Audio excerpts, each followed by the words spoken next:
Update version 8.30 finally gave us the respawn van that we have been seeing, or at least Epic's been teasing since one of the matches in the Secret Skirmish. And the casual side of me loves the fact that we have the ability to respawn our teammates, or even myself get respawned. But the competitive side hates that this is being introduced just a week before the Fortnite World Cup qualifiers. We're throwing another wrench into the competitive scene that players are going to have to adapt to. But with Fortnite or Epic, confirming that the World Cup will be spanning across 3 different seasons, adaptability is just going to have to be common state. You're going to have to be able to adapt as a competitive player. And with that being said, it gives me a lot of topics to talk about. So let's go ahead and talk about how I feel the respawn van will, in fact, affect competitive gameplay. Well, first, let's talk about a couple of strategies I think that are going to be involved in the new respawn van meta. And the first one, and the biggest one, think about it. Whenever, at least this was common across Fortnite, and it still is, if you're below 30 health, at least a smart and common strategy to do is to go ahead and fully knock yourself, and then have your teammate pick you up, and you'll be back up to 30 health. And you can use bandages, medkit, what have you, to get yourself up back to 100 health. But now we could see a new strategy being involved where players fully knock and eliminate themselves, only to be respawned shortly after to now be at a fresh 100 health, 100 mats, and have yourself a great pistol. But more importantly, you're getting insane value for eliminating yourself. You're getting a free medkit, and you can't argue with that, right? A free medkit is great, and I think that's something that is going to be implemented in competitive gameplay, and I think the pros are going to adopt it. Another thing, and this is a really big important one, is the fact of elimination farming.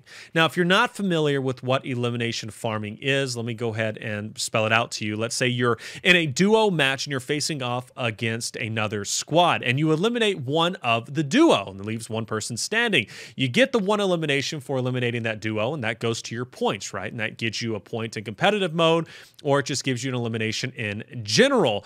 Well, now you leave that partner standing, and he goes and revives his teammate, and then all of a sudden there's 2 players on the map again. The duo stands as it is. Now you eliminate that duo. You eliminate the person you eliminated before, you eliminate the other person who just respawned his teammate, and now you're sitting at a total of 3 eliminations versus 2 eliminations you would have been sitting at if you eliminated the duo outright. And this does pad your stats, and it gives you more points for your total. It gives you more eliminations. It's smart, it's competitive, it makes sense, right? And I think this is something that is going to be implemented in Fortnite as naturally as it got implemented in Apex Legends. But overall, there's a couple of issues that I think need to be reworked when it comes to the respawn van. And the number one issue that I have is the fact that you're invincible after being respawned for a second or 2 seconds. Now, this is in fact used to maybe, or at least I think it was implemented to go ahead and reset yourself so you can fight again. But anytime that you are invincible in a game, a competitive game, and you have a weapon in your hand with the opportunity to get more weapons if your teammate gives it to you and drops it to you, it's not a good thing. And I think it could cause for quite a stir in the competitive community and a lot of moments that shouldn't happen where players maybe get fully eliminated when that shouldn't have happened given the fact that the player's invincible. So that's something that needs to be reworked. And I think one rework that I saw, at least on the Reddit side, maybe if you have the opponent, he gets respawned, he doesn't shoot, maybe he can be invincible for 1 or 2 seconds to reset. But as soon as he starts shooting, well, it's fair game at that point, and he can go ahead and be eliminated. Now, another negative that I think that needs to be reworked in terms of the respawn vans is, once again, the elimination farming. Yeah, it's competitive. I get it. It pads your stats, but it's not fun to watch, and it adds extra minutes to a game that shouldn't be there. But what's a way that we can combat this? Well, simply put, why don't you do what Apex Legends is doing, right? Once you use a respawn beacon, it's gone, right? It just disappears. Versus Fortnite's respawn vans, you have a 2-minute cooldown on the van, but then it can be used infinitely. So you have 19 vans spread across the map that could be used at any point in time. Well, if you have them disappear, it does one of a couple of things. First and foremost, it forces set rotations from competitive players. Think about it. Whenever you land, you run yourself into a lot of RNG. You may not get the weapons that you want. You may get into a fight that doesn't maybe favor you, and you may lose your teammate. Now, granted, the last standing teammate might wipe the duo, right? But at that point, before, your team would be completely gone.